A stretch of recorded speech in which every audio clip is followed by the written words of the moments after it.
Halo pemirsa, langsung dari IDX Channel, saya Wiki Adrian hadir dalam program Market Review, program yang mengupas isu-isu penggerak pasar modal Indonesia. Live streaming kami dapat Anda saksikan di idxchannel.com. Ya, pemirsa, Konfederasi Serikat Pekerja Indonesia atau KSPI menilai kebijakan new normal bisa membingungkan buruh dan masyarakat menengah ke bawah. Kelonggaran yang diberikan bisa meningkatkan aktivitas masyarakat, sehingga jumlah masyarakat yang terpapar dan terkonfirmasi positif COVID-19 bisa meningkat. Dirangkum dari berbagai sumber, Presiden KSPI Said Iqbal kepada media mengatakan, pemerintah disarankan untuk tidak menggunakan istilah new normal, tetapi tetap menggunakan istilah physical distancing yang terukur. Untuk kalangan buruh yang bekerja di perusahaan diliburkan secara bergilir untuk mengurangi keramaian di tempat kerja. Sehingga di samping penyebaran pandemi corona bisa ditekan, ekonomi bisa tetap bergerak dan tumbuh. Di sisi lain, Konfederasi Serikat Pekerja Indonesia atau KSPI menilai kebijakan new normal tidak akan efektif dengan berbagai alasan. Pertama, saat ini jumlah orang yang positif COVID-19 masih mengalami peningkatan. Kedua, sudah banyak pabrik yang merumahkan dan melakukan pemutusan hubungan kerja atau PHK lantaran bahan baku material impor makin menipis. Kebijakan new normal tidak akan efektif karena bahan baku produksi sudah menipis, bahkan untuk industri tertentu sudah tidak tersedia. KSPI menyimpulkan hal yang dibutuhkan para buruh dan pengusaha saat ini bukan new normal, melainkan solusi PHK dan regulasi untuk memastikan bahan baku impor bisa masuk dan selalu tersedia di industri. Selain itu, saat ini pelaku usaha membutuhkan kestabilan nilai tukar rupiah dalam melakukan impor bahan baku. Dari berbagai sumber untuk IDX Channel.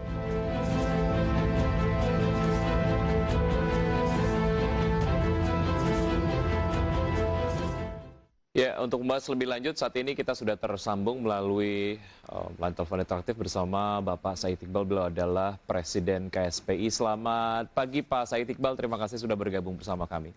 Selamat pagi Mas Wiki. Ya, ada semacam kontroversi ataupun mungkin perbedaan pemahaman mengenai normal baru ataupun new normal. Sebetulnya teman-teman dari Konfederasi Serikat Pekerja Indonesia menerjemahkan new normal ini seperti apa, Pak Said? Ya, normal baru atau new normal yang akan dilaksanakan rencananya oleh pemerintah itu justru akan membingungkan bagi kawan-kawan buruh dan masyarakat kecil ya. Mungkin masyarakat menengah atas bisa memahami definisi itu. Tapi masyarakat kecil, apalagi kultur orang Indonesia itu, dikasih kelonggaran, dia akan banyak berbuatnya gitu kan. Nah, dengan istilah new normal itu, banyak orang akan berpikir bahwa dia boleh pergi ke mal dengan bebas, dia boleh tempat ibadah bebas, berkumpul. Walaupun pemerintah memberikan jaminan bahwa termasuk melibatkan TNI Polri dalam mendisiplinkan masyarakat. Malah kalau itu terjadi, saya agak khawatir gesekan di tingkat akar rumput makin meluas. Karena orang udah bosen ya di rumah kan. Nah, oleh karena itu kami lebih cenderung menyebutnya sebaiknya tetap aja physical distancing yang terukur. Nah, tadi sudah disebutkan, saya menyatakan buruh selama ini tetap kerja kok, nggak ada new normal juga. Mereka tetap masuk, tapi physical distancingnya dijaga. Nah, cara lainnya mungkin bisa dilakukan adalah dengan cara meliburkan bergilir. Kan jumlah buruh 1.000 orang dalam satu pabrik misal atau perusahaan, kalau dia bergilir kan setengah berarti 500 minggu pertama masuk, yang 500 libur, minggu berikutnya yang libur 500 masuk lagi, 500 diliburkan. Nah, itu kan akan memudahkan physical distancing lebih terukur daripada kita memperkenalkan istilah new normal. Jangan-jangan new normal ini hanya untuk membuka pusat-pusat perbelanjaan aja. Itu kan nggak fair juga. Itu membahayakan pandemi corona akan terjangkit second wave loh. Gelombang kedua, itu yang berbahaya. Itu yang kita pikir sebenarnya. Ya, Pak Said, ini ada juga beberapa pihak yang menilai bahwa penggunaan istilah new normal ini terlalu dini. Jika kemudian ingin menggunakan istilah new normal, sebaiknya setelah vaksin ditemukan. Artinya angka yang terjangkit COVID-19 sudah melandai dan juga bisa dikategorikan zero case gitu. Dan pada saat itulah kemudian istilah new normal sebetulnya bisa digunakan. Pendapat Anda seperti apa? Ya, new normal kan istilahnya diperkenalkan oleh salah seorang ilmuwan pada tahun 2004 ya. Itu diperkenalkan ketika misal ada bencana alam seperti tsunami. Itu setelah tsunami selesai baru new normal. Atau ketika krisis tahun 2008, krisis Artinya setelah finansial, pandemi selesai ataupun setelah bencana selesai krisis gitu ya? keuangan, tidak hanya bencana, krisis Oke. keuangan juga diperkenalkan kan new normal. Jadi itu setelah selesai. Baik. Maka dikenalkanlah istilah new normal. Nah, dalam kasus pandemi corona yang belum ditemukan vaksinnya, belum bisa dilakukan penekanan terhadap penyebarannya, dan juga belum bisa dilakukan pemetaan bagaimana menghindari tingkat kontak atau droplet yang tidak bisa menimbulkan penyebaran yang lebih meluas, kan belum ditemukan itu semua. Ya kalau menemukan vaksin memang agak terlalu panjang, tapi setidak-tidaknya menurut saya istilah new normal tidak tepat untuk ditetapkan atau didefinisikan dalam kasus pandemi corona. Mungkin dalam kasus lain bisa. Oleh karena itu tadi saya bilang lebih baik kita tetap physical distancing yang lebih terukur. Itu jauh lebih baik. Ekonomi juga bisa bergerak, tumbuh, asal tadi kita melakukan physical distancing terukur yang tadi saya bilang digilir, liburnya digilir. Kalaulah mau buka semacam apa katakanlah supermarket atau katakan kayak Ramayana apa seperti Giant mau dibuka, itu pun menurut saya bisa dilakukan secara bergilir. Libur daripada karyawannya dan orang yang masuknya juga bikin bergilir, misal kalau dia punya pengendaraan mobil hari ganjil, genap, hari genap, banyak cara. Yang penting dibikin bergilir. Kalau memang kita juga mengkhawatirkan ekonomi tidak stagnan karena persoalan pandemi corona yang belum ditemukan pencegahan dan vaksinnya itu. Jangan new normal. Berbahaya sekali istilah itu kalau diterapkan di dalam masyarakat kecil dan kaum buruh. Baik, atau misalnya kita ganti istilahnya dia reaktivasi kegiatan ekonomi dengan menerapkan physical distancing yang terukur dan juga termonitor begitu ya? Bisa juga, kan seperti seharusnya kita kan tidak ada istilah PSBB misalnya. Kan karantina yang ada dalam undang-undangnya. Iya kan? Tapi seolah kan karantina bagi orang dikurung kan. Dalam image orang kan lebih keterang, maka pemerintah menggunakan istilah PSBB berskala besar itu kan. Nah itu memudahkan komunikasi massa ya. Komunikasi massa kepada masyarakat, di mana masyarakat tetap diarahkan, termasuk buruh, untuk tidak berkerumun, bergerombol, berkumpul, tetapi tetap bisa melakukan aktivitas dengan protokol-protokol yang sangat terukur, yang kita kenal dengan physical distancing itu. Baik, oke. Semakin menarik Pak Said Iqbal, kita lanjutkan usai jeda berikut ini, dan pemirsa tetap di Market Review, usai jeda kami akan segera kembali.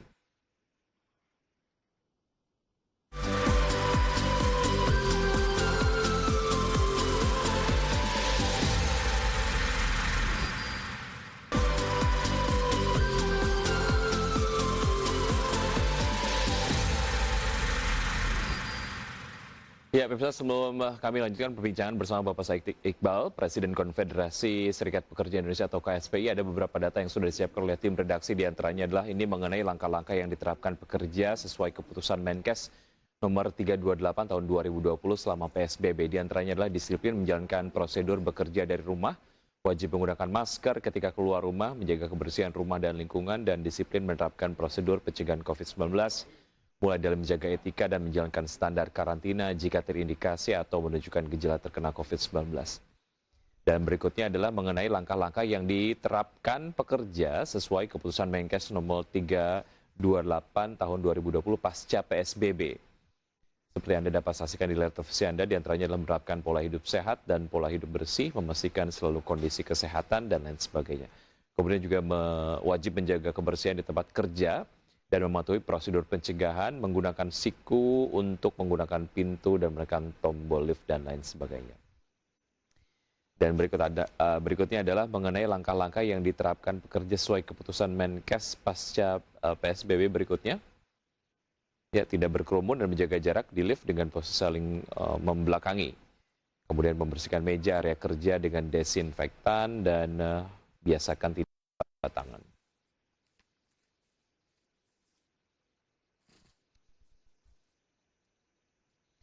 Ya, masih bersama Pak Said Iqbal. Pak Said. Ya.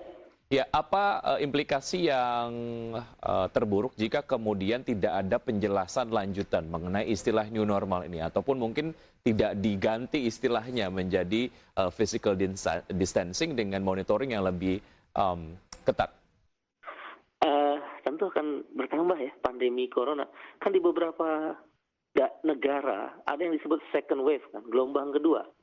Bahkan Cina pun sudah menemukan kan, muncul lagi di Wuhan atau di beberapa provinsi mereka muncul corona COVID-19 dengan model penyebaran yang berbeda. Nah, karena itu di Indonesia hati-hatilah. Kita menemukan beberapa fakta, termasuk yang mengacu Permenkes yang tadi Mas Dwiki sebutkan. Tidak semuanya itu dijalankan. Kalau kita baca Permenkes yang tadi, kesannya kan itu hanya untuk industri jasa. Makanya kita lihat kan ada industri jasa, ada industri manufaktur atau pabrikasi. Di industri jasa, misalnya kayak lift, bertolak belakang, membersihkan meja, mungkin itu efektif ya. Maka meliburkan karyawan atau bekerja di rumah, WFH itu efektif. Tapi untuk di pabrik, dari mulai Februari sampai dengan hari ini, pabrik itu nggak ada yang meliburkan dengan sistem WFH. Apalagi Kementerian Perindustrian memberikan izin-izin di luar yang 11 sektor ya, yang 10 atau 11 sektor yang dibolehkan oleh PSBB itu, salah satunya oleh Gubernur DKI Anies Baswedan. Nah, di pabrik-pabrik itu nggak berlaku, apalagi tadi saya bilang Menteri Perindustrian mengeluarkan izin.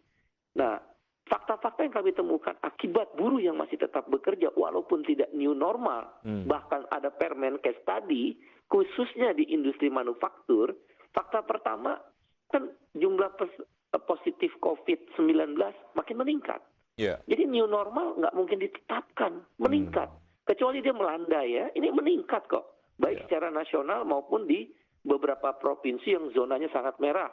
Bahkan Jawa Timur sekarang kan, khususnya Surabaya Raya itu kan mengkhawatirkan benar situasinya. Bahkan ada yang sempat pengamat menyebut jangan-jangan seperti Wuhan.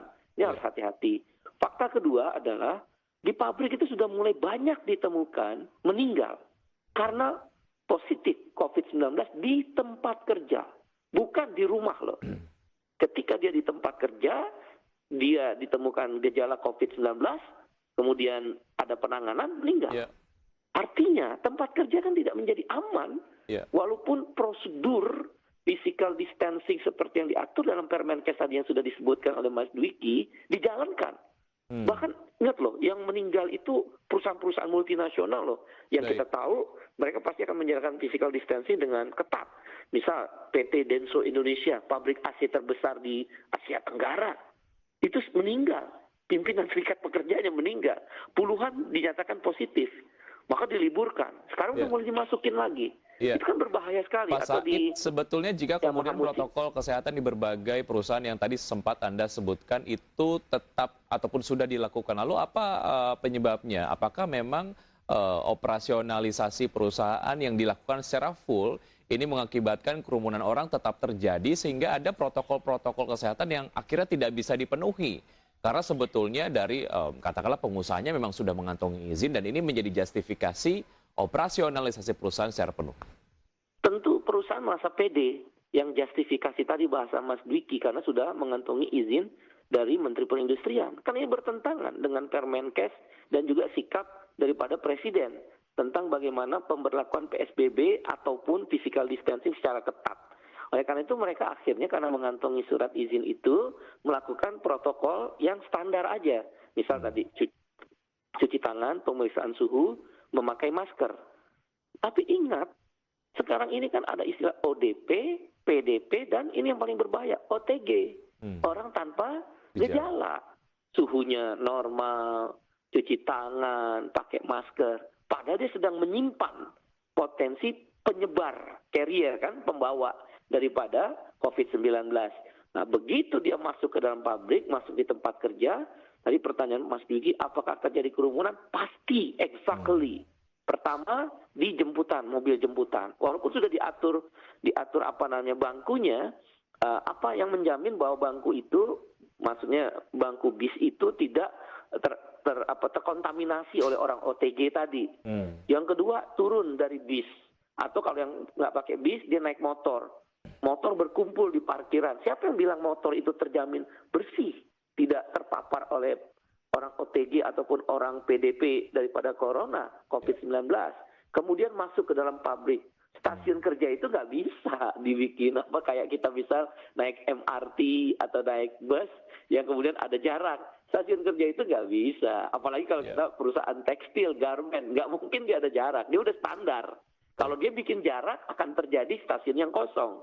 Kalau stasiun yang kosong nggak lengkap produksinya. Misal contoh ngebaut dilewatin, ya berarti nggak jadi itu proses produksi stasiun ngebautnya itu dilewatin. Nah, jadi tetap terjadi proses kerumunan dan pertemuan yang masif, apalagi di kantin. Ketika mereka berkumpul, berkerumun, yang mana protokol itu tidak dilakukan. Misal memeriksa suhu, mencuci tangan lagi, memakai masker secara ketat. Nah, itulah yang menjelaskan mengapa di Denso Indonesia dan Yamaha Musik ada yang meninggal. Di HM Sampurna dan PMI terjadi positif saat di tempat kerja. Dan kita bisa bayangkan tidak semua industri manufaktur itu standar.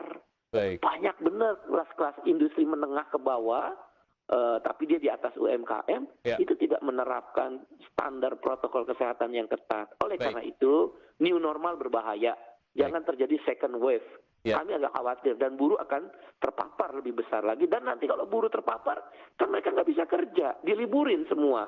Begitu gara-gara satu orang terpapar, liburin semua, berhenti pabrik. Pak Said, apa yang bisa di follow up kepada pengusaha agar pemenuhan health protocol ini betul-betul diterapkan ataupun dimonitor? Karena seperti yang Anda tadi lihat, sebetulnya ada celah-celah terjadinya pelanggaran dalam tanda kutip. Apakah itu secara tidak sengaja, karena memang secara sistem memungkinkan pekerja semua masuk, terjadi penumpukan orang dan lain sebagainya, karena perusahaan juga tadi memiliki justifikasi karena sudah memiliki izin dari Kementerian Perindustrian.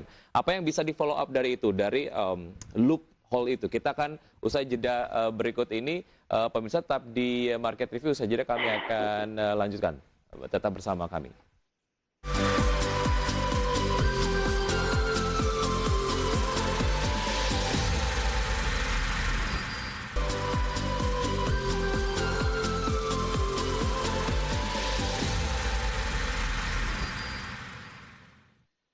Ya, kembali bersama kami di Market Review, masih bersama Bapak Said Iqbal, Presiden Konfederasi Serikat Pekerja Indonesia. Apa yang bisa di-follow up dari temuan-temuan tadi, Pak Said, agar perusahaan betul-betul menerapkan ataupun memonitor protokol atau health protocol practices agar second wave ini nggak terjadi? Ya, jadi pertama nggak bisa kita bebankan itu pada teman-teman pengusaha ya. Mereka sendiri sudah pusing ya, profitnya udah berturun, bahan baku impor menipis, harga fluktuasi dolar terhadap rupiah juga belum stabil, dan banyak faktor ekonomi lain. Ini ada tanggung jawab pemerintah kalau bicara tentang pengawasan protokol. Oleh karena itu, saya lebih cenderung istilah new normal ini tidak dikampanyekan secara masif. Tapi lakukan pendekatan-pendekatan yang lebih terukur terhadap physical distancing. Meliburkan caranya, meliburkan buruh secara bergilir itu salah satu cara yang paling efektif mengurangi berkerumunnya orang dalam satu pabrik.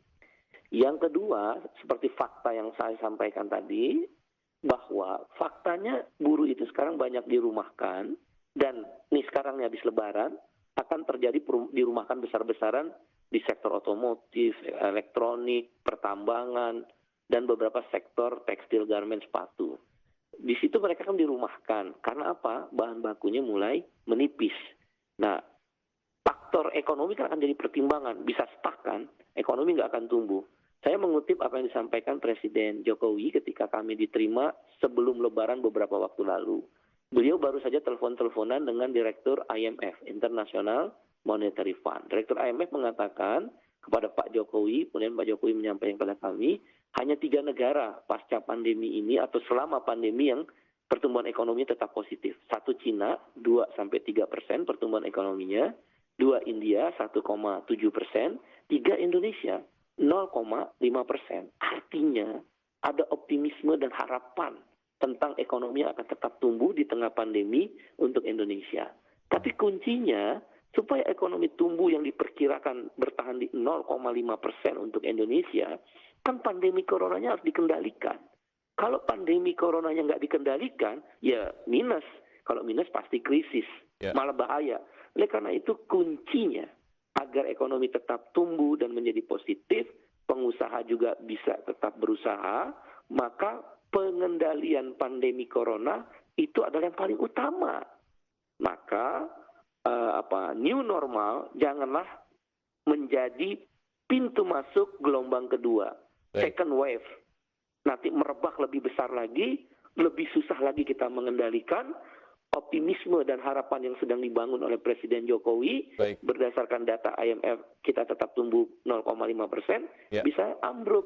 Nah, saya pikir itulah cara kita untuk memastikan physical distancing yang terukur, bukan new normal. Ya, Pak Said, idealnya adalah ketika reaktivasi kegiatan ekonomi ini dilakukan, ada rekrutmen ulang terhadap karyawan-karyawan ataupun mungkin pekerja-pekerja yang dirumahkan.